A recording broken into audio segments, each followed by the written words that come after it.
ఓం శ్రీ గణేశాయ నమః. శ్రీ గణేశ పురాణం 51వ అధ్యాయం. వరద గణేశ వ్రత విధానం. ఓ వ్యాసమునీంద్ర, హిమవంతుని ఉపదేశాన్ని విన్న గిరినందన తిరిగి తన తండ్రిని ఎలా ప్రశ్నించింది.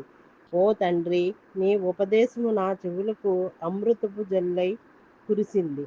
అయితే ఈ వరద గణేశ వ్రతాన్ని ఇంతకు పూర్వం ఎవరాచరించారు, ఎలాంటి సిద్ధుల్ని పొందారు, ఆ వివరాలను నాపై కృప వహించి తెలియజేయవలసింది.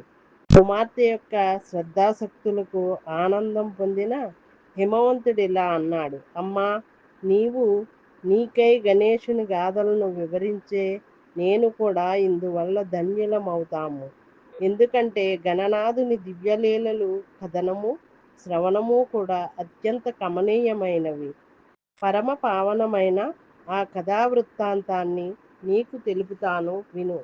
ఓ పార్వతి, పూర్వం కైలాసంలో ప్రమదగణాలతో సేవించబడుతూ సుఖాసీనుడై ఉన్న శంకరునికి అభివాదము చేసి స్తుతించి షణ్ముఖుడైన స్కందుడిలా ప్రార్థించాడు. భక్తుల పాలిట కొంగు బంగారమై అభయ వరప్రదుడవైన ఓ శంకర, నీ యొక్క కృపా విశేషముల చేత అనేక ఉపాఖ్యానాలను నీ నుంచి తెలుసుకున్నాను. అయినా ఆ దివ్యగాథల మకరందాన్ని ఎంతగా గ్రోలినా తనివి తీరటం లేదు. అందుకని ఇప్పుడు సర్వార్థ సిద్ధికరమైన ఒక వ్రతము గురించి చెప్పు. ఎవరి సంబంధమైన వ్రతాన్ని అనుష్ఠించటం వల్ల జనులకు సర్వసిద్ధులు కాగలవో అట్టి వరప్రదుని వ్రతాన్ని నాకు ఉపదేశించవలసింది అంటూ వేడిన స్కందునితో శంకరుడిలా అన్నాడు. వరద వ్రత ఫలం. కుమార, లోకోపకారార్థమై నీవడిగిన ఈ ప్రశ్న ఎంతో ఉచితమైనది. నీ యందు నాకు గల ప్రేమ వాత్సల్యాల వల్ల భూలోకంలో సమస్త మహాసిద్ధులను ఇవ్వగల వ్రతాన్ని గురించి చెబుతాను. అదే వినాయకుని వ్రతము. ఇది సర్వవ్రతాలలోకి శ్రేష్టమైనదే కాక అత్యుత్తమైన ఫలాన్ని ఇవ్వగలది. ఓ కుమార, యజ్ఞ, దాన, జప, హోమాదులనే ఉత్కృష్టములైన సాధనాంగాల గురించిన ప్రసక్తి ఏమాత్రం లేకుండా సకల సిద్ధులను ప్రదానం చేసేది, పుత్ర పౌత్రాభివృద్ధిని కలిగించేది ఈ గణేశ వ్రతమే సుమా. ఈ వ్రత ప్రభావం వల్ల రాజాదిరాజులు సమస్తమైన అధికారిక పురుషులు కూడా సులభంగా వశ్యులవుతారు. ఈ వ్రతానుష్ఠాన మహిమ అనేక జన్మార్జిత పాపకోటినంతటిని భస్మం చేస్తుంది. అంతేకాదు, ఈ వ్రత ప్రభావం వల్ల మానవుడు దుర్లభమైన ముక్తిని సైతం బడయగలడు. ఈ వ్రతము సకలార్థప్రదుడైన గణేశునికి అత్యంత ప్రీతిపాత్రమైనది. దీనితో సాటైన మరో వ్రతమేదీ లేదు. ఈ వ్రతాన్ని ఆచరించిన వాడు సకల సిద్ధుల చేత ఆశ్రయించబడతాడు. ఈ మాటలకు స్కందుడు తిరిగి ఇలా ప్రశ్నించాడు. తండ్రి, ఇంతటి మహామహిమోపేతమైన వ్రతాన్ని ఎప్పుడు అనుష్ఠించాలి? దీని విధానం ఏమిటి? ఇది వరలో దీన్ని ఎవరు ఆచరించి శ్రేయస్సును పొందారు?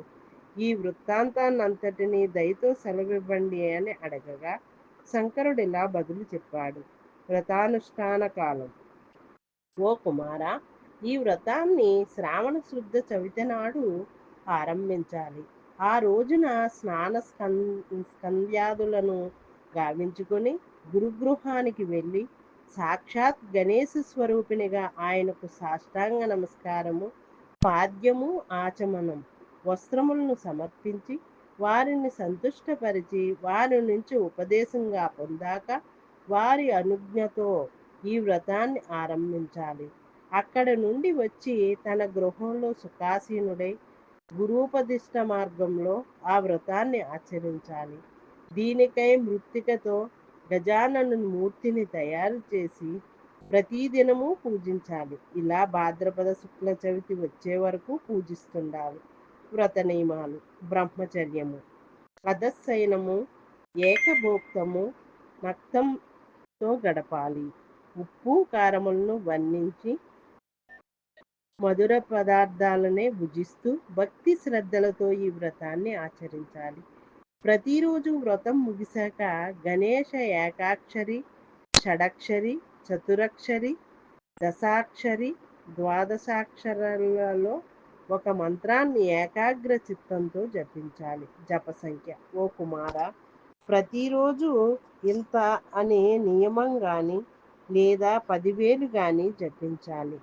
ఇలా జపం చేస్తూ గణేశుని హృదయ పద్మంలో ధ్యానిస్తూ సావధాన మనస్కుడై ఉండాలి. భాద్రపద శుక్ల చతుర్థి నాడు గజాననుని స్వర్ణమూర్తిని ఎలుక లేదా నెమలి వాహనాన్ని చేయించాలి. వ్రత విధానం: ముందుగా పూజ స్థలంలో ఒక మంటపాన్ని ఏర్పరిచి దానిపై ధాన్యం పోసి బంగారు, వెండి లేదా రాగి కలశాన్ని స్థాపించి దాని మీద ఇంకో లోహపు పాత్ర నుంచి దాన్ని వస్త్రద్వయంతో చుట్టబెట్టాలి. ఆ కలశంలో పంచ పంచ పల్లవాలను, పంచరత్నాలను ఉంచి ముందుగా వీరపూజను చేయాలి. ఆ తరువాత కలశం పైన గణేశుని మూర్తిని స్థాపించి మూల మంత్రాలతోనూ వేద మంత్రాలతోనూ గజాననుని ధ్యానించి పరమప్రీతితో ఆహ్వానించాలి. ఇలా ఆవాహన చేశాక గణేశమూర్తికి పాద్యం, ఆర్ఘ్యం, ఆచమనం, మధుపర్కం సమర్పించి పంచామృతాలతోనూ ఆ తరువాత శుద్ధోదకంతోనూ స్నానం చేయించాలి. ఆ తరువాత ఎర్రటి వస్త్రద్వయాన్ని సమర్పించి యజ్ఞోపవీతాన్ని, దివ్యాలంకారాలను సమర్పించాలి. గంధం, పుష్పం, ధూప, దీప, నైవేద్యాది షోడశోపచారాలతో గణేశుణ్ణి అర్చించాలి. నైవేద్యం: ఇక నైవేద్య ద్రవ్యాలు ఏమిటంటే గారెలు, అప్పాలు, లడ్లు, అన్నపాయసము మొదలైన మధుర పదార్థాలను నివేదనగా సమర్పించాలి. హస్త ప్రక్షాళనం తర్వాత తాంబూలాన్ని సువర్ణ దక్షిణాధికాలతో సమర్పించి గౌరవించి ఛత్రం, చామరం మొదలైన సకలమైన రాజోపచారాలను చేయాలి. నీరాజన పుష్పాలను సమర్పించి అనంతరం గణేశుని సహస్రనామాలను పఠించాలి. ఆ తరువాతి బ్రాహ్మణులకు దానములతో సంతోషపరిచి ఆ రాత్రి నృత్య గీతాలతో జాగరణ చేయాలి. నాయన, ఆ మర్నాడు ప్రాతకాలంలోనే స్నాన సంధ్యాదికాలు చేసి ఇది వరకులాగే ఆ దేవదేవుని ఆరాధించి హోమం చేయాలి. ఇలా హోమం ముగించాక ఆ అధ్వర్యుని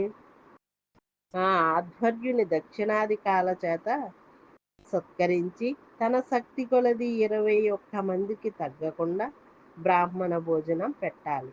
బీద సాధలకు అన్నదానం చేసి పిదప తాను బంధుమిత్రులతో కూడి భుజించాలి. ఓ స్కంద, ఇది ఈ వ్రత విధానం. ఈ వరద వ్రతము మానవులకు భుక్తిప్రదము, సకల కామనలను నెరవేర్చగలదు. ఇందుకు దృష్టాంతంగా నీకు పురాతన ఇతిహాసాన్ని వివరిస్తాను. శ్రీ గణేశ పురాణం 51వ అధ్యాయం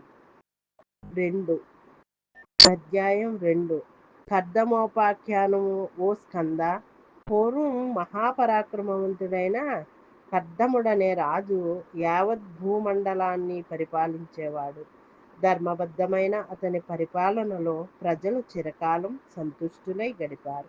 అతని గుణగణాలకు మెచ్చిన దేవతలు అదృశ్య రూపంలో అతని కొలువుకూటంలో ఉండేవారు. ఒకనాడు మహాతప స్కంపన్నుడు, త్రికాలవేది అయిన భృగు మహర్షి అతని గృహమునకు వచ్చాడు. తన సింహాసనం నుండి దిగ్గున లేచి ఆ మహర్షిని సాధారణంగా ఆహ్వానించి ఉచితాసనాసీనుణ్ణి చేసి పూజించి భోజనమిడి ఆ తరువాత స్వస్థచిత్తుడైన ఆ మహర్షిని ఇలా ప్రశ్నించాడు. ఓ మహర్షి, తాము త్రికాలవేదులు మిమ్మల్ని ఒక చిన్న విషయమై ప్రశ్నిస్తారు. దయతో ఆ వివరం తెలియచేయండి. పూర్వజన్మలో నేనెవడను, ఏ పుణ్యం చేయటం వల్ల ఇలా నిష్కంటకంగా ఈ మహాసామ్రాజ్యం ఏలగలుగుతున్నాను? ఇది వరలో గాని ఇక ముందు గాని ఇట్టి వైభవాన్ని మరెవ్వరూ పొందలేరు. దేవతల చేత, గంధర్వుల చేత కూడా పూజనీయుడు, సాక్షాత్తు యక్షుల అధిపతి అయిన అలకానగ అలకానగరాధిపతి కుబేరుని మించిన సిరి సంపదలతో తులతూగుతున్నాను. 3 లోకాలలోనూ సర్వశ్రేష్ఠ వస్తువులన్నీ నా చెంతనే ఉన్నాయి. కనుక ఓ మహర్షి, ఏ పుణ్య ప్రభావంగా నాకివన్నీ సంప్రాప్తించాయో ఆ వివరం దయతో సెలవివ్వండి. ఓ పుణ్యమూర్తి, దాని వివరం చెబితే తిరిగి అలాంటి కర్మనే చేస్తాను. ఆ మాటలకు మందస్మిత వదనుడైన భృగువిలా అన్నాడు: ఓ రాజా, నీవడిగిన వివరాన్ని దివ్య దృష్టితో గ్రహించి తెలియజేస్తాను. కర్దముని పూర్వజన్మ చరిత్ర. ఓ కర్ణమా, నీవు పూర్వజన్మలో ఒక దుర్బల క్షత్రియుడవై జన్మించావు. కుటుంబ పోషణమే గగనమై అనేక కర్మలు చేసేవాడివి. అయితే ఎన్ని విధాలు శ్రమించినా నీ నీ అర్జన సరిపోయేదే కాదు. దానికి తోడు భార్య పుత్రులు కూడా నిన్ను అనేక నిష్ఠూరాలాడుతూ అనేక రకాలు బాధించేవారు. ఆ బాధ నుండి దూరం అవ్వటానికి ఎవరికీ తెలియరాని ఘోరారణ్యంలోకి వెళ్ళావు. ఆ అరణ్యములో అటూ ఇటూ తిరిగి చిట్ట చివరకు సౌభరి అనే ఋషిని దర్శించావు. ఆయన సిద్ధాసనంలో కూర్చుని అనేక మునుల చేత సేవించబడుతూ దుఃఖ నివారణక దుఃఖ నివారణకరమైన మహావిద్యను ఉపదేశిస్తుండగా వారిని దర్శించి భక్తితో సాష్టాంగ దండ ప్రణామాన్ని ఆచరించావు. అప్పుడు ఆ ముని నిన్ను ఆదరంతో ఉచితాసీనుణ్ణి చేశాడు. ఒక శుభతరుణంలో ఆ సౌభరినిలా ప్రశ్నించావు: ఓ స్వామి, భార్యాబిడ్డల నిరసన వాక్యాలచే తీవ్రంగా నొచ్చి ఈ సంసార కోపంలో చిక్కుకునే అమితమైన క్లేశాన్ని అనుభవిస్తున్నాను. సుఖదుఖాలనే ద్వంద్వాలతో తీవ్రంగా పీడించబడుతున్న నాకు ఈ సంసార సాగరాన్ని తరింపజేసే ఉపాయాన్ని సెలవీయండి. నాయన స్కంద. ఆ కర్ణముని మాటలకు విచలితుడు అయిన మహర్షి అతడి బాధా వివరణకై యోచించసాగాడు. కొంత తడివైనాక ఆ క్షత్రియుణ్ణి చేరబిలిచి ఈ విధంగా ఉపదేశించాడు: ఓ రాజా, నీ యొక్క సకల దుఃఖాలను పోగొట్టి సమస్త శుభాలను ప్రసాదించగల మహాత్కృష్టమైన వ్రతం ఒకటి ఉన్నది. దానిని వరద గణేశ వ్రతం అని అంటారు. ఈ వ్రతాన్ని అనుష్ఠించి పూర్వం 4 వర్ణాల వాళ్ళు, బ్రహ్మ, క్షత్రియ, వైశ్య, శూద్రులు, ఋషులు కూడా సమస్త దుఃఖాల నుండి విముక్తులై సర్వసిద్ధులను పొందారు. ఈ వ్రతం చతుర్విధ పురుషార్థాలను నిస్సంశయంగా ఇస్తుంది. సౌభరీ ఋషి యొక్క మాటలు ఆ క్షత్రియుని హృదయంపై పన్నీటి జల్లులా కురిశాయి. ఆ మాటలకు అతడి అంతరంగమంతా చంద్రుణ్ణి చూసిన కడలిలా సంతోషంతో ఉప్పొంగింది. అతడు సౌభరీ మహర్షినిలా ప్రశ్నించాడు: ఓ మహర్షి, ఆ గణేశుడెవరు? ఎట్టివాడు? అతని మహిమలేంటివి? అతడు ఏ లీలలను చేశాడు? అతడెలా ఆవిర్భవించాడు? ఆ వివరాన్నంతటినీ నాకు దయతో తెలియజేయవలసింది. అప్పుడా సౌభరి మహర్షి తన ప్రశాంత మృదు భాషణను ఇలా కొనసాగించాడు: నిర్వికారము, శోకరహితము, ఆది మధ్యాంతరహితము, జ్ఞాన స్వరూపమైన ఏ పరబ్రహ్మతత్వం వేదాల చేత వర్ణించబడుతున్నదో అట్టి పరబ్రహ్మ స్వరూపమే గజాననుడని వేద విధులు చెబుతారు. ఆయన నుండే ఆదిలో ప్రణవనాదం ఓంకారంగా ఉద్భవించింది. సకల జగత్తు, వేదాలు ఆయన నుండే ఉద్భవించాయి. అతడే ఈ యావత్ బ్రహ్మాండమంతా వ్యాపించినవాడు.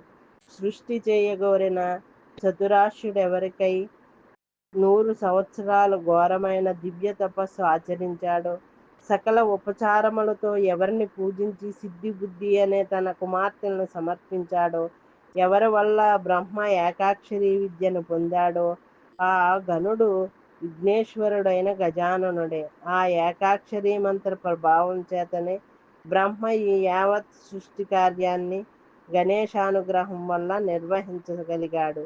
అలాగే షడక్షర మంత్రము ద్వారా విష్ణువుచే జపించబడి ఆరాధింపబడ్డవాడు తన అనుగ్రహాన్ని కురిపించి లోకపాలనాశక్తిని విష్ణువుకు ప్రసాదించినది ఆ భక్తవత్సలుడే. కనుక విశ్వమే రూపమైనట్టివాడు, అనాది నిలయుడు, అనాది నిలయుడు, కారణాలకే కారణమైనవాడు అయిన ఆ గజాననుని ఆరాధించే ఓ రాజా, నీవు సఫలీకృతుడవు కావలసింది.